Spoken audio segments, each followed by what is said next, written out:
उसका physical parameter देख के उसका बिना किसी टेस्ट लिए उसको पुलिस में भर्ती कर देना चाहिए।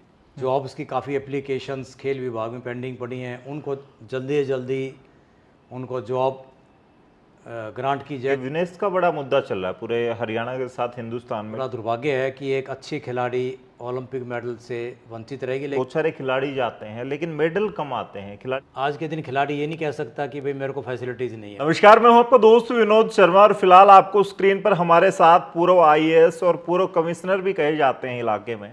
राजनीति में भी चर्चाएं हैं उनकी, लेकिन इसके साथ साथ अब आजकल ओलंपिक चल रहे हैं तो ओलंपिक पर भी उनसे बात करनी मेरे दिल में हुआ कि मैं बात करूं, क्योंकि वो डायरेक्टर जनरल स्पोर्ट्स रहे हैं हरियाणा के और इसके दौरान उन्होंने जो खेलों के लिए और खिलाड़ियों के लिए काम किए हैं, तो मुझे लगा कि अब ओलंपिक का किस्सा चल रहा है और आजकल विनेश फोगाट पे बहुत सारी चर्चाएं चल रही हैं। जब से उनका मेडल आते आते इंडिया कहीं ना कहीं चूक गया, इस चीज़ से पूरा देश चूक गया। तो फिलहाल जगदीप जी हैं मेरे साथ, पूर्व आईएएस हैं, इनसे बात करेंगे। सर, आपका बहुत बहुत स्वागत है। चलो, थैंक यू सो मच। मुझे लगा सर अब ओलंपिक चल रहा है, खेलों की बात चल रही है, लोग खेलों के बारे में जानना चाहते हैं, तो एक ऐसे अधिकारी को दिखाया जाए। और ये बहुत सारे पोस्टर देख रहा हूँ आपके यहाँ पे लगे हैं, बहुत ऐसी फोटोज लगे हैं ऐसे। खेल से आपका बड़ी दीवानगी है सर आपकी। देखो, सबसे पहले तो मैं ये कहना चाहूँगा कि पेरिस ओलंपिक्स 2024 चले हुए हैं और 11 तक है इनका जो गेम्स चलेंगे। तो उसके लिए तो मैं जो हमारे हिंदुस्तान के 3 शूटर्स जो ब्रॉन्ज मेडल जीत के आए हैं उनको बधाई देना चाहूँगा। मन्नू भाकर, सरबजोत सिंह और स्वप्निल, 2 पिस्टल शूटर्स हैं और 1 राइफ़ल शूटर है। तो उनको हमारी तरफ से और पूरे देश की तरफ से बहुत बहुत बधाई। और ओलंपिक में हमारी जो टीम गई है 117 का कंटीजेंट है, बाकी ऑफिशियल्स और स्पोर्ट्स स्टाफ अलग है। तो देखो, जो प्लेयर जाते हैं ओलंपिक में वो बेस्ट प्लेयर ही कंट्री को रिप्रेजेंट करते हैं। ट्रायल्स हैं, सभी जो नेशनल फेडरेशंस हैं उनका अपना तरीका है सिलेक्शन करने का। तो बेस्ट ऑफ द बेस्ट वो चूज़ किए जाते हैं, वही रिप्रेजेंट करते हैं कंट्री को। तो अभी किसी ने मेरे से पूछा भाई अब के मेडल नहीं आए, कम आए। देखो, बेस्ट परफॉर्मेंस रही है हमारी और इनसे अच्छे हमारे पास प्लेयर नहीं थे जिनको हम भेज सकते थे, जो नंबर 1 नंबर 2 इंडिविजुअल में हैं, और टीम जो हमारी बेस्ट हैं और बेस्ट टीम ही वहाँ पे जाती हैं। अब आने वाला जो मैच हैं वो आज, जिस तरह हॉकी का हमारा क्वार्टर फाइनल है इंडिया वर्सेस स्पेन का, उसमें उम्मीद है कि हमें ब्रॉन्ज मेडल मिलना चाहिए। शाम को नीरज चोपड़ा का जेवलिन थ्रो का फाइनल है, तो 100% उम्मीद है कि मेरी उम्मीद है कि गोल्ड मेडल जीत पाएंगे देश के लिए। और जैसा कि कई गेम्स में रहा, आर्चरी में था, बैडमिंटन में था, शूटिंग में भी कुछ मेडल्स हमारे रह गए, कई जगह हम 4th रहे। कल भी मीराबाई चानू का वेट लिफ्टिंग में था कि वो 4th पोजीशन पे रही, ओलंपिक मेडलिस्ट हैं। तो कुछ मेडल्स हमारे अनलक्की भी रहे हम। बैडमिंटन में 3 मेडल्स की बड़ी उम्मीद थी जी। पीवी सिंधु की, लक्ष्य सेन की और सात्विक रेड्डी की डबल्स में। आर्चरी में हमें उम्मीद थी कि भाई भजन कौर लड़की है एलनाबाद से, वो काफ़ी अच्छी चल रही है, यंगस्टर है, और दीपिका थी। तो इस तरह के कई गेम्स में हमें दिक्कत रही। लेकिन हॉकी की टीम बहुत अच्छी थी और बहुत अच्छा खेली, और हमें था कि अब के ये गोल्ड मेडल टीम है हमारी। उसी तरह कुछ बॉक्सर्स ने निराश किया। अब लेकिन जो रेसलिंग में है, अब रेसलिंग अभी प्लेयर हमारे 2 हैं, आज उनके मैच हैं, अमन शरावत का और निशु मलिक का। तो उसमें भी हम उम्मीद करते हैं कि अच्छा करें वो। और शूटिंग की टीम तो मैं कहना चाहूँगा कि शूटिंग का तो मेरे को इसलिए पता है कि दोनों बच्चे मेरे विश्वजीत सिंह और गौरी शोरा इंटरनेशनल शूटर हैं, इंटरनेशनल मेडलिस्ट हैं। अब बच्चे जिसमें होते हैं उसमें थोड़ा सा ज़्यादा ध्यान हो जाता है उसके प्रति, दीवानगी गेम की। सर, क्या कुछ कहेंगे? विनेश का बड़ा मुद्दा चल रहा है पूरे हरियाणा के साथ हिंदुस्तान में, लोगों को बड़ा दुख भी है और कुछ लोग इसको पॉलिटिक्स के साथ जोड़ के देख रहे हैं कि विनेश के साथ कोई पॉलिटिक्स या राजनीति हुई है, राजनीति का शिकार हुई है, या फिर हिंदुस्तान के लोगों ने, बहुत सारे लोगों का नाम लिया जा रहा है कि उन्होंने वहाँ पे आवाज़ नहीं उठाई फेडरेशन में। नहीं, ऐसी बात तो नहीं है। खैर देखो, ये तो लीजेंडरी खिलाड़ी हैं और देश को इन पे गर्व है, हमें भी गर्व है और देश को भी गर्व है। विनेश फोगाट के इतने मेडल्स हैं, कॉमनवेल्थ के 3 मेडल उसके नाम है, गोल्ड मेडल, एशियन गेम का गोल्ड मेडल है, वर्ल्ड चैम्पियनशिप का मेडल है, एशियन चैम्पियनशिप का मेडल है। तो ये तो देखो हमारे बहुत बड़े खिलाड़ी हैं। जिनका मुकाबला नहीं है। अब के फुल फॉर्म में थी। पहला राउंड था जापानीज़ प्लेयर से था, जो पिछले कई सालों से वो प्लेयर हारी नहीं है। 84-0 का उसका सक्सेस रेट था। पिछली ओलंपिक की गोल्ड मेडलिस्ट थी और 4 वर्ल्ड चैम्पियनशिप की गोल्ड मेडलिस्ट, उसको पहले राउंड में हराना। और उसके बाद फुल फॉर्म में थी विनेश फोगाट और बहुत अच्छा खेल रही थी और हमें उम्मीद थी कि ये फाइनल में पहुंच ही गई थी और गोल्ड मेडल जीत के आएंगी देश के लिए और पहला रेसलिंग का गोल्ड मेडल होगा। पूरे देश में लहर थी इस बात की, लेकिन अनफॉर्चुनेटली ये जो सारा हुआ तो बड़ा दुर्भाग्य है कि एक अच्छी खिलाड़ी ओलंपिक मेडल से वंचित रहेगी। लेकिन अभी भी CAS है जो हमारा कोर्ट में स्पोर्ट्स की जो हाईएस्ट कोर्ट है आर्बिट्रेशन की, तो उसके पास केस चला हुआ है, देखते हैं उसमें क्या निर्णय आता है। सर सबसे बड़ी बात अगर की जाए, हिंदुस्तान के अब की बार मेडल, जैसे आपने शुरू में बताया भी, मेडल काफ़ी कम है। हरियाणा से बहुत सारे खिलाड़ी जाते हैं लेकिन मेडल कम आते हैं, खिलाड़ी खेलते हैं बहुत सारे। और आपने जैसे स्पोर्ट्स डायरेक्टर रहते हुए जो काम किया था, या बहुत सारे अधिकारी ऑफिसर्स ऐसे हैं जो काम कर रहे हैं हरियाणा में, खिलाड़ी अच्छे होते हुए लेकिन मेडल कम आते हैं, इसकी वजह क्या मानते हैं आप? अब देखिए, हमने 2015 में स्पोर्ट्स पॉलिसी लॉन्च की थी स्टेट में और उसमें सभी का योगदान रहा। पुराने खिलाड़ियों को बुलाया गया, पुराने ओलंपियंस को बुलाया गया, अर्जुन अवार्डी, द्रोणाचार्य अवार्डी, सबसे राय ली गई। उसके बाद वो पॉलिसी फ्रेम की गई और वो खिलाड़ियों के लिए बहुत अच्छी पॉलिसी थी, जिसके हिसाब से बेस्ट जॉब्स थी हिंदुस्तान में और हाईएस्ट अवार्ड्स थे पूरे इंडिया में, जो हम हरियाणा के खिलाड़ियों के लिए प्रपोज किए गए थे और दिए जा रहे थे। और फैसिलिटीज़ की भी कमी नहीं, सारी जगह फैसिलिटी सेंटर क्रिएट किए गए हमारे टाइम में। अच्छा, सिंथेटिक ट्रैक काफ़ी डिस्ट्रिक्ट्स में बने, हॉकी के एस्ट्रोटर्फ बनाए गए, कबड्डी हॉल, कहीं हैंडबॉल का हॉल, तो फैसिलिटीज़ की काफ़ी सुविधाएं प्रदान की गई। वर्ल्ड क्लास जो इंडोर हॉल्स थे पंचकुला में, वो क्रिएट किया, जो 4000 की कैपेसिटी का हॉल है, तो फैसिलिटीज़ दी गई। और सरकार ने भी देखो, अब स्पोर्ट्स अथॉरिटी ऑफ इंडिया ने टॉप स्कीम चलाई हुई है, फिर OGQ है, JSW है, ये लोग भी खिलाड़ियों को बहुत सपोर्ट कर रहे हैं।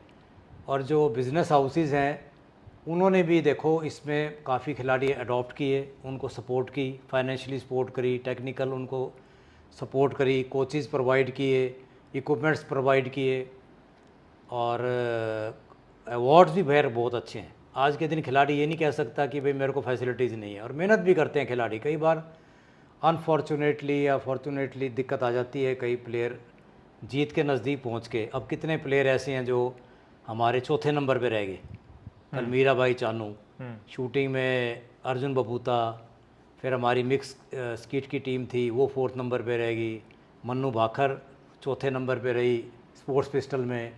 तो चौथे नंबर पे रहना तो एक किस्मत की बात है। जो नंबर है ना सर, 4th रैंक से 1st रैंक पे कैसे पहुंचा जा सकता है? क्या वो खिलाड़ी, आप तो कई बार विदेशों में टूर करते थे, इस दौरान आपने कई ऐसे बड़ी चैंपियनशिप होती थी तब पहुंचते थे, देखते थे उन बच्चों में और अपने हरियाणा या फिर हिंदुस्तान के बच्चों में जो है कहाँ कमी आपको नज़र आती? खान पीन जो है हमारा बड़ा बेहतर होता है और यहाँ पे सरकारें भी बड़ा खर्च करती हैं बच्चों पर, फिर कहाँ कमी कहाँ लगती है आपको? नहीं देखो, कमी तो नहीं मैं कह सकता कि हमारे हिंदुस्तान में अब स्पोर्ट्स की या स्पोर्ट्समैन की तरफ से कोई कमी है, कोचेज़ की तरफ से कमी है, इंफ्रास्ट्रक्चर भी अच्छा है। अभी थोड़ा ग्रास रूट पे और मेहनत करने की आवश्यकता है, गांव लेवल पे करें। अभी अपना कुछ सेंटर्स अलग खोले जाएं और जो एक स्पेशलाइज सेंटर्स हैं, सेंटर ऑफ एक्सीलेंस जिसको बोलते हैं, वो खोले जाएं। जिस तरह मैं मध्य प्रदेश गया, Madhya Pradesh government sports department ने और स्पोर्ट्स अथॉरिटी ऑफ इंडिया के माध्यम से काफ़ी सेंटर ऑफ एक्सीलेंस खोल रखे हैं, जिसमें एक शूटिंग भी है और इक्वेस्टेरियन का है। कई सेंटर्स वहाँ पे हैं जो वर्ल्ड क्लास सेंटर हैं। अब वहाँ पे क्या है, शूटिंग महंगा गेम है, आपको इक्विपमेंट्स भी महंगे हैं, आपके वेपन्स महंगे हैं, फिर आपको डे टू डे आपको एम्यूनिशन चाहिए। वहाँ पर अगर आपका एक बार एडमिशन हो गया, आपने क्वालिफाई कर लिया वहाँ की एकेडमी के लिए, तो आपको हर चीज़, सारी फैसिलिटीज़ फ्री हैं। अब वहाँ एक लड़की है अपना चिंकी यादव, इंटरनेशनल प्लेयर है, पिछली बार भी ओलंपिक का कोटा उसने दिलवाया था। तो मेरी बेटी गौरी शौरान के साथ वो करती है शुरू से ही, जूनियर से। तो वो, उस लड़की के जो फादर हैं वो वहाँ पे इलेक्ट्रीशियन थे, पार्ट टाइम जॉब करते थे। अब इस गरीबी के हालात में और नॉर्मल परिवार के हालात से उभरती हुई उस लड़की ने उसमें क्वालिफाई किया और आज के दिन उसको लाखों का एम्यूनिशन फ्री मिलता है और वो वर्ल्ड क्लास एथलीट है, वर्ल्ड चैम्पियनशिप की मेडलिस्ट है। तो ये फैसिलिटीज़ तो सेंटर ऑफ एक्सीलेंस खोलनी चाहिए। जिस तरह भिवानी में बॉक्सिंग है, कहीं रेसलिंग का सेंटर खोला जाए, किसी ज़िले में आर्चरी का अच्छे प्लेयर हैं। अब हांसी के पास गांव है, वहाँ पे आर्चरी के बहुत अच्छे प्लेयर हैं, कोच भी अच्छे हैं। नरवाना में हैंडबॉल का बड़ा अच्छा सेंटर है, अपना सिरसा में हॉकी का बड़ा अच्छा सेंटर है, हिसार में हॉकी का सेंटर है, सोनीपत में हॉकी का बड़ा अच्छा प्रचार है। तो अलग अलग गेम्स के हमें ये आइडेंटिफाई करना पड़ेगा कहाँ किस गेम का रुझान है किस ज़िले में, और कहाँ कैसे खिलाड़ी आ सकते हैं, उनको हमें प्रमोशन देनी चाहिए। अच्छा, लास्ट में सर आपसे पूछूंगा कि आजकल पेरेंट्स को लगने लगा है कि जॉब नहीं है, बच्चे बेरोजगार घूम रहे हैं, स्पोर्ट्स में कितना फ्यूचर है बच्चों का, और पेरेंट्स किस तरीके से बच्चे को किस गेम में डालें कि वहाँ से मेडल भी आ जाए और उसका फ्यूचर है वो कम से कम ब्राइट होने। देखो, मैं तो एक ये ज़रूर चाहता हूँ कि भाई सरकार नौकरियाँ दे रही है और भी नौकरी दे, और मैं तो ये हरियाणा के मुख्यमंत्री जी से भी बच्चों की तरफ से रिक्वेस्ट करना चाहूँगा कि बच्चों के काफ़ी अवार्ड्स जो पेंडिंग पड़े हैं वो भी उनको दिलाए जाएं। जॉब्स की काफ़ी एप्लीकेशंस खेल विभाग में पेंडिंग पड़ी हैं, उनको जल्दी से जल्दी उनको जॉब ग्रांट की जाए ताकि वो ज्वाइन कर सकें। और दूसरा मेरा ये भी कहना है कि अब नेशनल मेडलिस्ट है, एटलीस्ट उसको हम ग्रुप सी और ग्रुप डी की नौकरी दें। अब ग्रुप सी में एक मान लो बच्चा एश्योर हो जाए, मतलब एश्योरेंस पेरेंट्स को और बच्चे को चाहिए, स्पोर्ट्समैन को जॉब एश्योर्ड हो, फिर वो खेलने के लिए और ज़्यादा उसका रुझान बनेगा। भाई मैं एक जॉब मेरे को लगी है, मैं नेशनल में मेडल जीत के आया हूँ, गोल्ड मेडल, उसके बाद मेरे को ये जॉब ऑफ़र करी है गवर्नमेंट ने, और अब मैं सेफ़ जोन में हूँ और मेरे को महीने में 30-40-50 हज़ार रुपये सैलरी मिल रही है।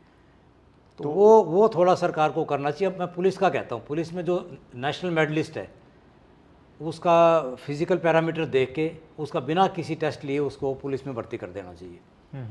कम से कम एक हट्टा कट्टा पुलिसमैन मिलेगा हमें, अच्छी पुलिसिंग भी करेगा और अच्छा अपना काम को अंजाम देगा, और बच्चों को रोज़गार मिलेगा। आजकल सबसे बड़ा जो एम्प्लॉयर है हमारा रेलवेज़ है, ONGC भी काफ़ी नौकरियां देता है। एयर इंडिया पहले देता था, लेकिन जब से प्राइवेटाइज हुआ, टाटा ने लिया है, तो वहाँ भी अब जॉब्स कम हो गई हैं। पैरामिलिट्री फोर्सेस हैं, उसमें बच्चे काफ़ी जा रहे हैं। अब हरियाणा गवर्नमेंट में भी class C and D groups में रिजर्वेशन है, 3% का कोटा अलग है, और बाकी आप मेडल लाते हो तो उसकी पॉलिसी एक अलग है। तो वो उन बच्चों को तुरंत नौकरी मिल जाए, हरासमेंट ना हो, और ग्रुप C में थोड़ा सा और हमें नेशनल मेडलिस्ट की तरफ ध्यान देना चाहिए ताकि वो सेफ़ होके जॉब एश्योर हो जाए और वो आगे बढ़ने के लिए मेहनत करें और ज़्यादा कोशिश करें। तो जब आप डायरेक्टर थे तो कोई ऐसी सरकार के सामने पेशकश या कोई फाइल लेके गए जब आपने कोशिश की कि ऐसा भी कोई पॉलिसी बने बच्चों के लिए? नहीं, ये स्पोर्ट्स पॉलिसी हमने बनाई थी 15 में, उसमें जॉब की पॉलिसी भी थी, और उसमें क्लास 1, 2, 3, 4 सब में रिजर्वेशन की पॉलिसी बनाई थी। तो उसमें 3% कोटा भी था, आप थ्रू SSC और HPSC के भी आप अप्लाई कर सकते थे बच्चे, और एक डायरेक्ट कोटा भी था जिसमें आपको बिना एग्ज़ाम दिए आपको एक आपकी मेडल के हिसाब से आपको जॉब मिलती थी।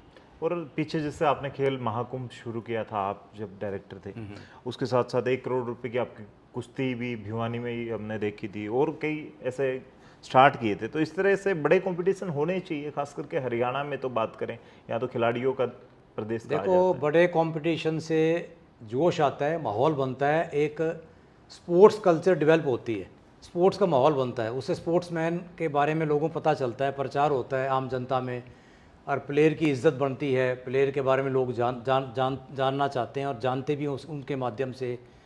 अब किसी भी मान लो स्टेट में वर्ल्ड कप होता है, जिस तरह हॉकी का वर्ल्ड कप हुआ उड़ीसा में, अब बड़े इवेंट से हॉकी का प्रचार हुआ कंट्री में और बढ़ा, बल्कि जबकि वहाँ नेशनल गेम है।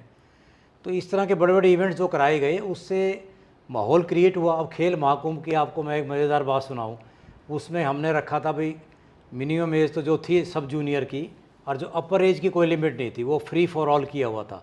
हम चाहते थे भाई सारे स्पोर्ट्स की तरफ डाइवर्ट हों, हेल्दी सिटीज़न बने, सारे चैम्पियन बने ना बने, लेकिन हेल्दी सिटीज़न जरूर होना चाहिए, सेहत अच्छी रहे।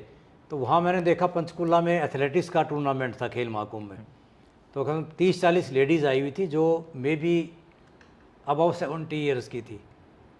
तो मैं रात को उनका खाना चेक करने गया भी कैसा बना हुआ है, तो वहाँ जाके देखा तो बड़े गीत गा रही और सब कुछ खुश और बढ़िया तरीके से। तो मेरे को बुला लिया लेडीज़ ने, क्या भाई ये बेटा भाई 3 दिन का आपका कार्यक्रम था, तो हमें तो बहुत मज़ा आ रहा है और हमने खूब इन्जॉय किया, स्पोर्ट्स भी इन्जॉय किया, हरियाणा भी इन्जॉय किया। इसको 3 दिन और एक्सटेंड कर दो तो बड़ी मेरे को खुशी हुई। भाई देखो, एक लोगों की फील आई स्पोर्ट्स के प्रति, तो सब जुड़े खेल के साथ। जब भी खेल का माहौल बनेगा और एक स्पोर्ट्स फ्रेंडली माहौल हो, स्पोर्ट्स फ्रेंडली स्टेट हो, स्पोर्ट्स फ्रेंडली कंट्री हो हमारा। अब देखो, देश के मेडल हैं, अभी और ही मेडल आएंगे ओलंपिक्स में। हम उम्मीद कर रहे हैं कि और 3-4 मेडल आने चाहिए। अब आज वो दीक्षा डागर है, हरियाणा की है, झज्जर की, गोल्फ में है, उसका 7वां नंबर चल रहा है। आदित्य अशोक है जो पिछले ओलंपिक्स में, टोक्यो ओलंपिक्स में 4th पोजीशन पे रही थी। इनका ही मेरे को काफ़ी उम्मीद है कि ये मेडल जीत सकती हैं। बल्कि जो दीक्षा डागर है ये तो डेफ एंड डम है, और जो डिफ ओलंपिक्स हुए थे उसमें सिल्वर मेडल जीता हुआ है और अब ओपन कैटेगरी में जा रही है। तो बहुत बड़ी अचीवमेंट है उस बच्ची के लिए जो पैरा स्पोर्ट्स में। ये तो कौन सा ऐसा गेम हो जहाँ इजीली सक्सेस हासिल की जा सकती है, क्योंकि आपका स्पोर्ट्स बैकग्राउंड कह सकता हूँ मैं इस तरीके से, बच्चों के साथ साथ आप डायरेक्टर भी रहे हैं। देखो, वैसे ये काफ़ी मुश्किल क्वेश्चन पूछा मेरे से, बड़ा कठिन है इसका जवाब। ये तो स्पोर्ट्स साइकोलॉजिस्ट और पेरेंट्स, सबसे बड़े स्पोर्ट्स साइकोलॉजिस्ट तो पेरेंट्स हैं, वो असेस कर सकते हैं। शूटिंग महंगा गेम है? नहीं, अब कोई ख़ास महंगा गेम नहीं है। आपको स्पॉन्सर्स बहुत मिल जाते हैं और इनिशियल लेवल पे थोड़ा सा कष्ट है, लेकिन अब जब अगर आप टीम में आ जाते हो उसके बाद आपको कोई दिक्कत नहीं। और खेलो इंडिया ने भी देखो बढ़ाया तो ये है ही, इसमें कोई शक नहीं है। स्कॉलरशिप भी मिल रहे हैं, इक्विपमेंट्स भी मिल जाते हैं और एम्यूनिशन भी मिल जाता है। चलिए, फिलहाल भाई बातचीत ओलंपिक की चल रही थी, लोग रोजाना गेम देखते हैं और हमारा प्लेयर तो लड़ रहा होता है, यहाँ पे हम भी लड़ रहे होते हैं टीवी के सामने, स्क्रीन के सामने बैठ करके।